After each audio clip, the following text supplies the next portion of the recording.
Mike Elko and his coaching staff have set up this Texas A&M roster perfectly to help Marcel Reed have a breakout season.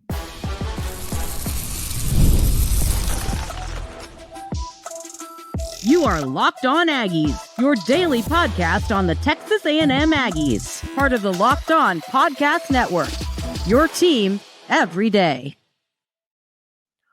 Welcome on into Locked On Aggies. I'm your host, Andrew Stefaniak. Thanks for making Locked On Aggies your first listen every single day. Today's episode is brought to you by our friends over at FanDuel. Super Bowl 59 is here, and there is no better way to make every play more exciting than with FanDuel Sportsbook. New customers can bet just $5, and if you win, you'll score $200 in bonus bets. Download the app or head to FanDuel.com to get started. On the show today, ladies and gentlemen, we're going to preview the Missouri game. It's a big one. We know that Texas A&M needs this game desperately. Kind of in a spot where, it's a tough one. Missouri's proven to be a team that no one thought was going to be good, and they're pretty darn good. So we're going to break down that ball game. We're going to talk about what we planned on talking about yesterday before I got yapping about other stuff, which is Le'Veon Moss, how much of the backfield is going to be his. But we're going to start today talking a little bit about why Coach Elko has this Texas A&M roster primed, absolutely primed to help Marcel Reed have a breakout season. So, Marcel Reed, I think you could argue that last year, the season he had was pretty darn good. I mean, we can't sit here and pretend like he didn't have a good year. He did have a good year. He had a good year, and I think that there's so much room left for him to grow, though. That's one thing that those of you everydayers here at Locked On Aggies know that I've talked a lot about is I think he's got a lot of opportunity to get even better. He's a guy that it's hard to – last year when you look at Marcel Reed and you look at this Texas A&M offense, this offense last year was fine, but it just, you didn't have those weapons. You didn't have the weapons, the offensive weapons you needed. And yeah, I think that Texas A&M is now in a spot where they do have those weapons at bringing in a KC Concepcion, bringing in a Mario Craver, bringing in a Jonah Wilson and all these tight ends, Amari Nyblack, and knowing what you already have on the offensive line in your running back room. There's been so much, and I know it's something I've discussed, but there has been so much folks that I just don't think are bought in on Marcel Reed. And listen, hey, this is America. Everyone's entitled to their own opinion. That's reality.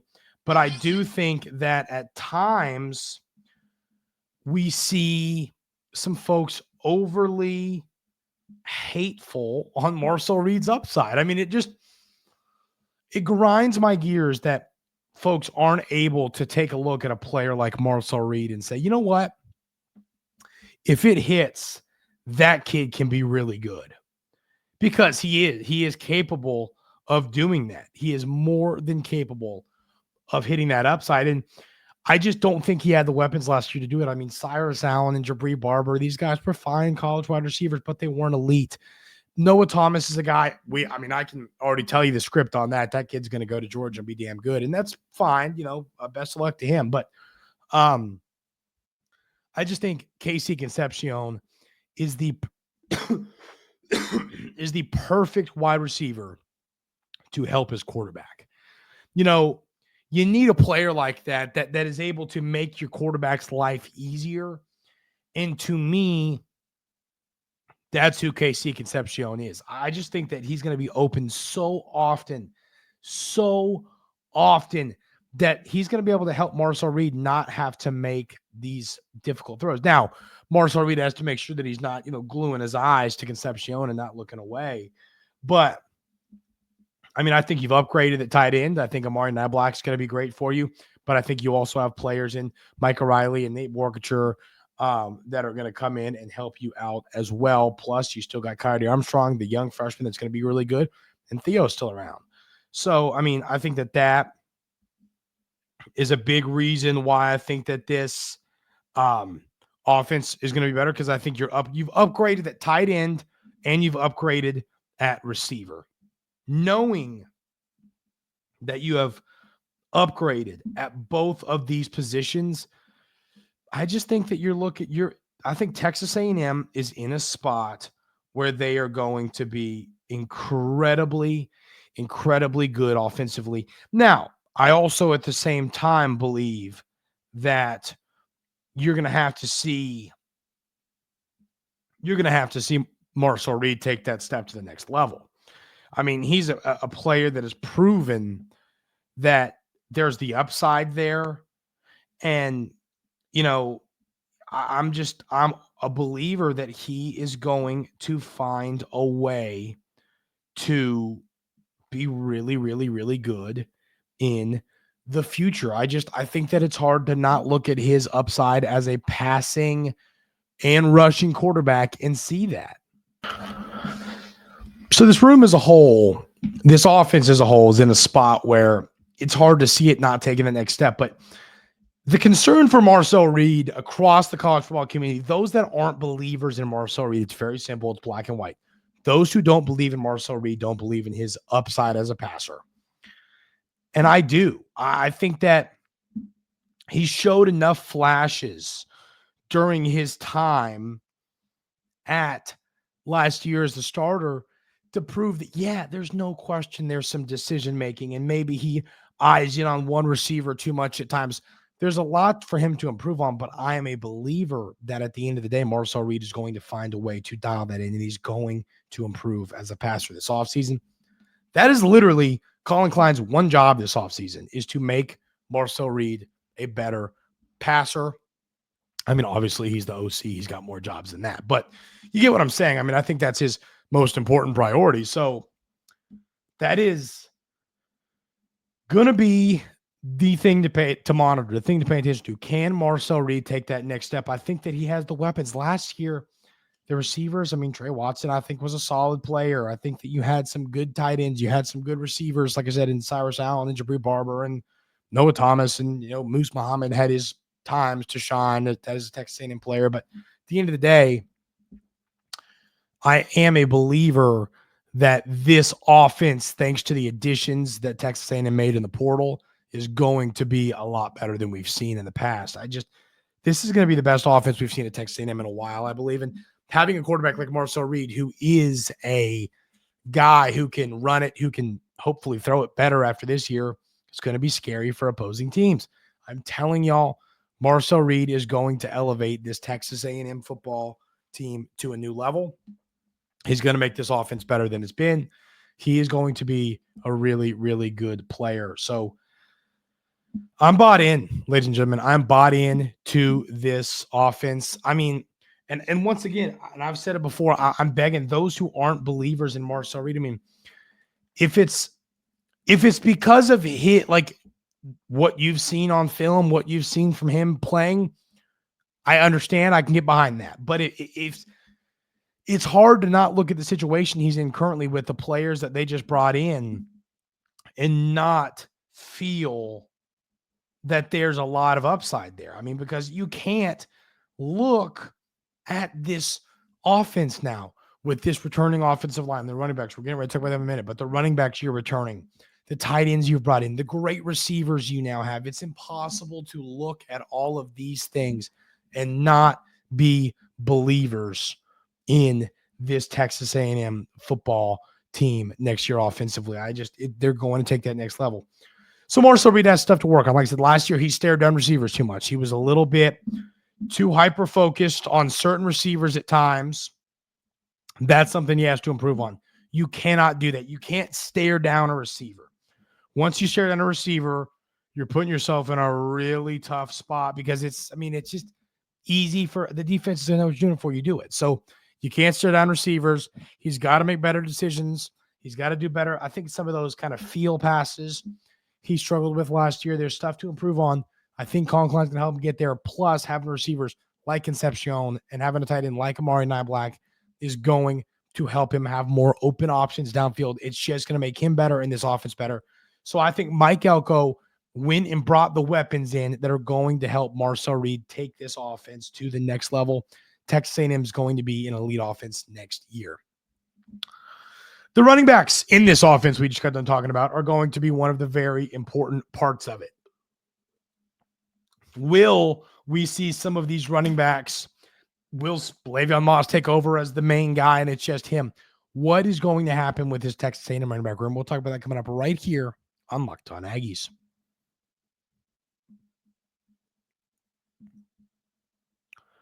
But first, I want to tell you about our friends over at Prize Picks. The big game is almost here, and there's no better way to make it even more exciting than with Prize Picks, the best place for daily fantasy sports. With over 10 million members and billions in winnings awarded, Prize Picks makes it fun and simple to get in on the action. Here's how it works. You pick more or less on at least 2 players' projections, and if you're right, you could win up to 1,000 times your cash. Prize Picks even has a free pick for the big game where Patrick Mahomes only needs 1 yard to win. Pair that with 1 or more correct pick, and you're cashing out. This week, I'm looking at the board and searching more for Travis Kelce on receiving yards. I think that he's going to have a big game. I'm also taking the more on the quarterbacks in this game. I think that you're going to see both Jalen Hurts and Patrick Mahomes have a good day passing the football.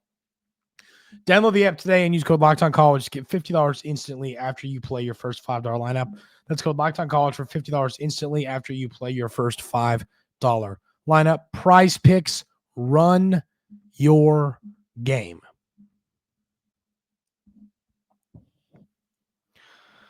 So, a lot of the position groups on this Texas A&M,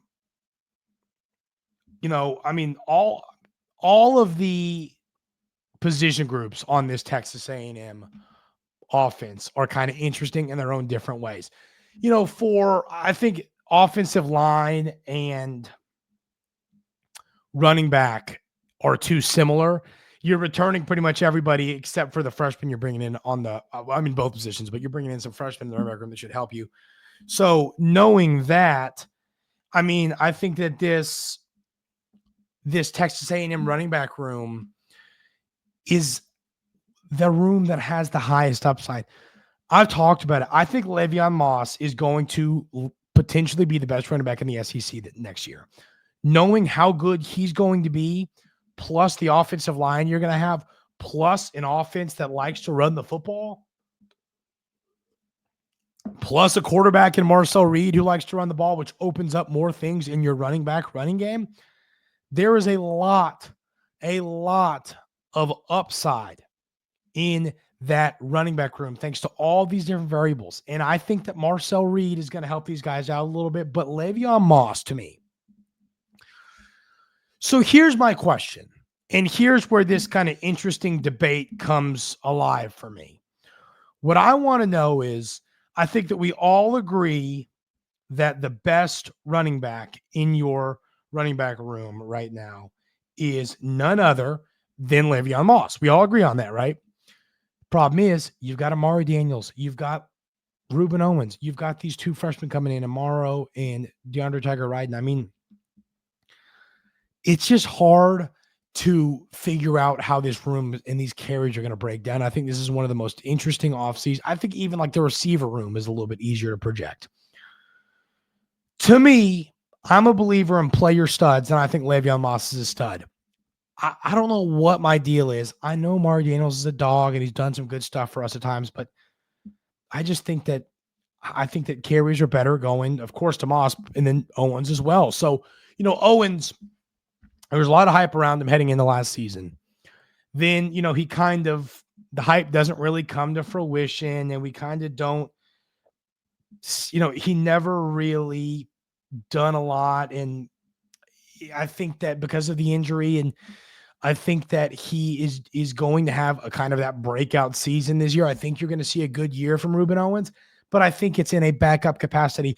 And those of you everydayers here at Locked On Aggies know that I often use the term, I think that he is going to be a 1C running back. And the reason I say that is because I think Ruben Owens is too good of a player to call him a 2.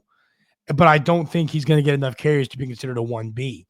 Now, I know that they're going to try and keep Le'Veon Moss healthy, and they might try and separate some of the carries. Like, I'm behind all that. I think that is a reality. But at the same time, I think that they are going to use a lot of Le'Veon Moss next year. I think I did the math the other day. I think that if let's say 30 running backs, we'll just for the easiness of this, if 30 running backs or carries go to your running backs next year, I would say that it makes a lot of sense for 20 of those probably to go to Le'Veon Moss. Last year, I think his average carries per game was around 18, if I remember that right. So I'd say around 20 is fair. I think he's going to get a few more this year. I think that Reuben Owens is going to get 5 to 7, and then I think Maury Daniels and then the freshmen are going to get those other 2, 3, 4 carries. Once again, I am a believer in run your studs, run your good players. I just think that's the way to go about this. I think that if you feed the football to your best running backs, it's going to help to more yards and more touchdowns and a better offense. So I really would like to see this Texas A&M running attack flow through Le'Veon Moss. I'd like to see 80% of the carries this year go to Le'Veon Moss. He's so damn good. He needs to get all of the carries. That's just the reality. So, I mean, if you find a way to feed him the football, I just thinking about an offense for me with Le'Veon Moss running the ball, Marcel Reed quarterbacking, Casey Concepcion and Terry Bussey and Mario Craver and all of these players out there. It's just, it's scary to me to think how good this unit can be. Plus an offensive line that you return everybody that is set to be really good next year. So, I mean, it's scary to think about how good this unit can be this year for Texas A&M. I mean, I am a big believer in this offense. I think that you're going to see Texas A&M prove to be one of the best offenses in all of college football next year. Like I said, I would really like to see Le'Veon Moss get a lot of those carries. So I would like y'all to let me know in the YouTube comments, how would you like to see the carries allocated in this offense? I think that this offense is going to, you're going to run the ball more than you're going to throw it. We believe that's the reality with how good your running backs are, how good your offense is, and your offensive line is, and how good you have a quarterback when it comes to running the rock. So we believe in all that, but at the same time, I think you're going to see Moss get the most of those carries. But once again, let me know in the YouTube comments, how do y'all expect those carries to be kind of allocated between the room? Will Owens get more than I'm anticipating? Will Daniels get more than I'm anticipating? Will these freshmen get more than I'm anticipating? Let me know that in the YouTube comments. I'm really curious to know what y'all have to say about that. But I'm telling y'all, I'm bought in on Le'Veon Moss. I think that he's going to have I think he's going to have an all-time historic season for Texas A&M this year, and I'm really excited to see that happen. We're going to preview the Aggies matchup with the Missouri Tigers. This is a massive road game for Texas A&M against a team that is incredibly underrated in Missouri. They've got great players, great shooters. We're going to break it down coming up right here on Locked On Aggies.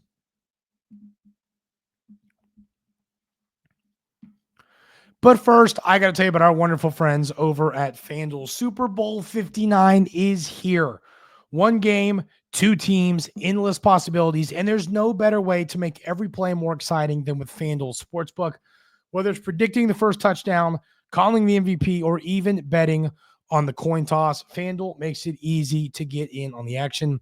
With live betting all game long, you can adjust your bets as the game unfolds and feel the thrill from kickoff to the final whistle. The live betting feature lets you stay involved no matter what happens on the field, and the app is super easy to navigate. Plus, knowing that you can place a $5 bet and potentially win 200 in bonus bets in the Super Bowl, the icing is on the cake right there. Download the app or head to FanDuel.com to get started. Bet just $5, and if you win, you'll score $200 in bonus bets. That's FanDuel.com. Bet with FanDuel, official sports partner of Super Bowl 59, the NFL, and of course, the Locked On Podcast Network.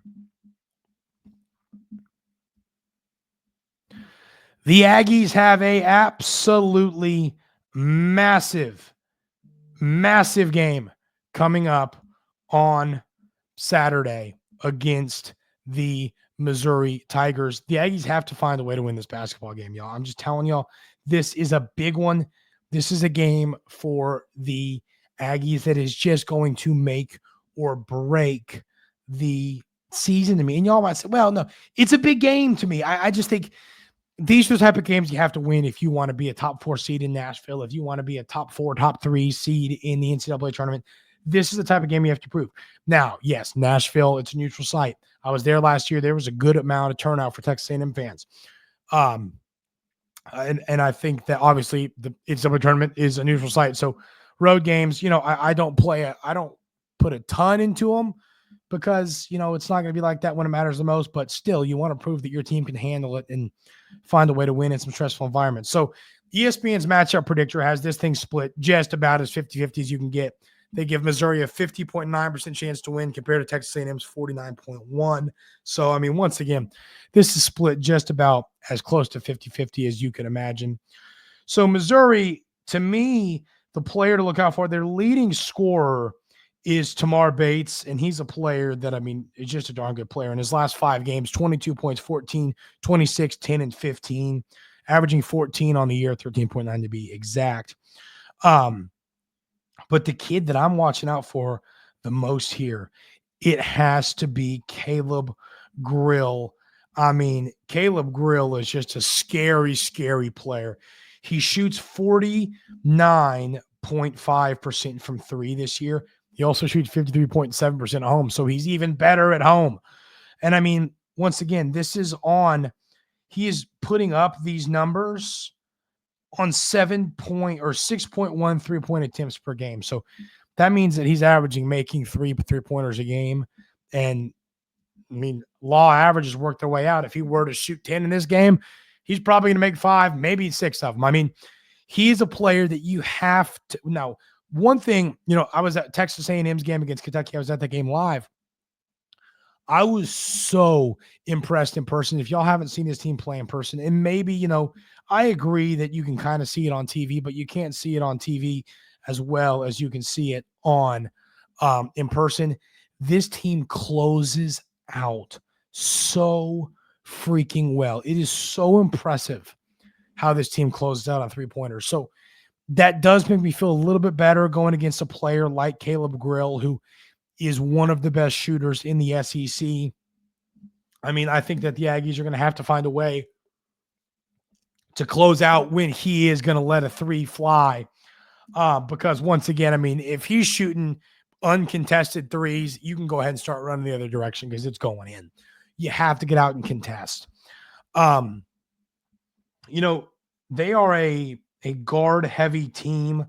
They aren't a huge team. Mark Mitchell, they list him as a guard. He's 6'9". He's kind of an interesting player because he plays a lot of different ways. And then, they've got Josh Gray, a guy who plays about 16 minutes a game, only scores about 3 points, but he's in there to get rebounds, 7-footer. He's the guy that's made a lot of stops in the SEC. So, this is a good basketball team. They average about 35 rebounds per game, 14 assists. They move the ball around well. They shoot 38% from 3. This is an elite shooting team from deep. So you have to get out, close out on shooters. You're going to be able to and once again, we talked about this with pretty much every single game the Aggies are going to play this year, but you should be able to dominate on the glass in this game. If you dominate on the glass and get second chance points, it's going to help you out a lot. Also, once again, closing out on shooters is going to be incredibly important. If you close out on shooters, you kind of slow down Caleb Grill in this game. It's going to really help you find a way to win this game. So close out on Grill and all their great shooters. Rebound the ball well. I love the lineup where we have our 3 great guards in. I love that lineup. I want to see more of it. I think we can win this game. I think Texas A&M is the better team. I think we're better at the little things. If Texas A&M goes out and plays well on the road, they can win. But if we don't have a good offensive day and Caleb Grill and these other players get hot, it's going to be a long day for the Aggies. That's going to do it for this week here at Locked On Aggies. Thank y'all so much for being here every single day. I really, really appreciate it. Hope y'all have a great weekend. Enjoy this basketball game. Have a great rest of your Friday, and we'll see you next time right here on Locked On Aggies.